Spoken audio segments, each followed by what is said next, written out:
बिस्मिल्लाहिर्रहमानिर्रहीम, अस्सलाम वालेकुम। Welcome back to my channel. आज मैं आपके साथ खुबानी की चटनी शेयर करने वाली हूँ। सबसे पहले मैंने खुबानियाँ ले ली हैं। खुबानियों को मैंने अच्छी तरह से पानी के साथ वॉश करके ओवरनाइट के लिए भिगो के रख दिया था।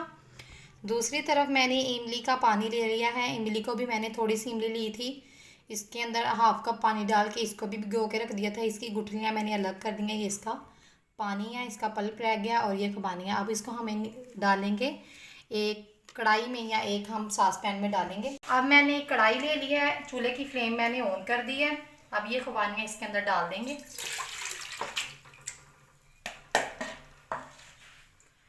और ये इमली का पल्प भी इसके साथ डाल देंगे। अब इसको एक बॉयल आने तक हमने पका लेना है। तो ये देखिए इसको बॉयल आना शुरू हो गया है। बॉयल हमने इसको इसलिए दिलवाया कि ताकि हमारी खुबानियाँ जो अच्छे से सॉफ्ट हो जाएं। आपने खुबानियों को अच्छी तरह से वॉश करके फिर भिगोना है, क्योंकि इसके अंदर बहुत ज़्यादा मिट्टी होती है, बहुत गंदी होती है ये। तो इसको अच्छी तरह से वॉश करके फिर हमने भिगोना है। ये देखिए अब इसको बॉयल आना शुरू हो गया है। अब हम इसको एक ब्लेंडर जार में निकालेंगे। अब हम इसको एक ब्लेंडर जार में निकाल लेंगे।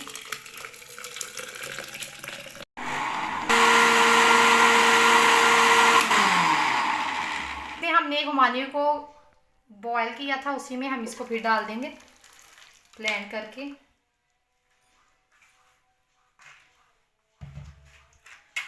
चूल्हे की फ्लेम ऑन कर देंगे। अब मैं इसके अंदर एक गिलास पानी का डालूंगी।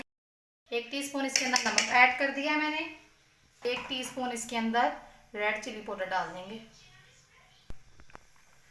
अब 4 टेबलस्पून में इसके अंदर चीनी डाल दूंगी। अब हम इसको मिक्स कर लेंगे। ये जो मैंने चीनी डाली है और पानी का 1 गिलास डाला है, इसको हम अच्छे से खुश्क कर लेंगे। चीनी मुझे थोड़ी कम लग रही थी, तो 2 टेबलस्पून में चीनी के और ऐड कर दूंगी इसके अंदर। अब इसको अच्छे से पका लेंगे।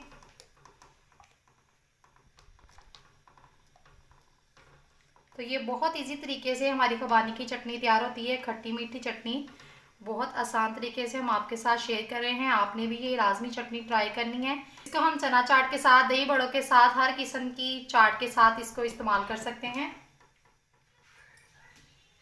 अब मैं इसके अंदर 1 टेबलस्पून गुड़ का डालूंगी टेस्ट के लिए।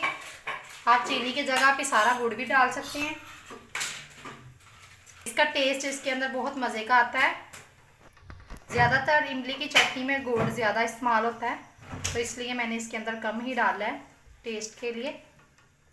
अगर आपने 1-2 दिन के लिए इसको बनाना है तो आप ऐसे ही बना सकते हैं। अगर आपने इसको सेव करने के लिए बनाना है तो आपने इसके अंदर 2 से 3 चम्मच विनेगर के डाल देने हैं, सफ़ेद सिरके के। इससे इसको हम 15 दिन के लिए स्टोर कर सकते हैं। ये जल्दी ख़राब नहीं होती। तो मैंने इसको सेव करने के लिए बनाया, तो मैंने 2 से 3 चम्मच भर के सिरके के ऐड कर देंगे इसके अंदर। तो ये बहुत टेस्टी खट्टी मीठी चटनी बनती है, तो आपने ज़रूर ट्राई करनी है और मुझे कमेंट में ज़रूर बताना है कि आज की रेसिपी आपको कैसी लगी है। जो लोग मेरे चैनल पे नए हैं, मेरे चैनल को सब्सक्राइब कर दिया करें, लाइक कर दिया करें। तो पानी इसका काफ़ी हद तक खुश्क हो गया है और ये काफ़ी हद तक थिक भी हो गई है।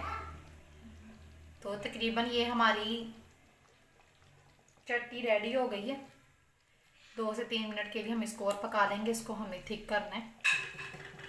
तो ये देखिए चटनी हमारी थिक हो गई है। अब चूल्हे की फ्लेम हम ऑफ कर देंगे।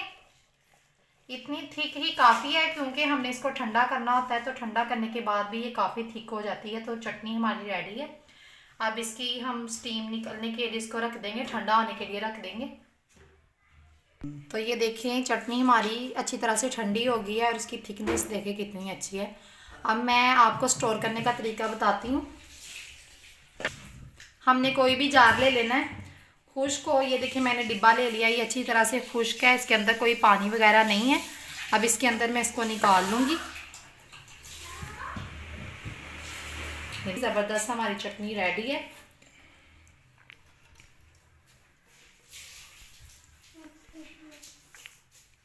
तो ये देखिए हमारी खुबानी की चटनी रेडी हो गई है। तो हमने इसको कवर करके फ्रिज में रखना है। 15 दिन के लिए हम इसको स्टोर कर सकते हैं। लगी गाइस आपको आज की ये मेरी रेसिपी, आपने मुझे कमेंट में ज़रूर बताना है। तो मिलते हैं न्यू वीडियो में, तब तक के लिए अल्लाह हाफिज़। Thanks for watching.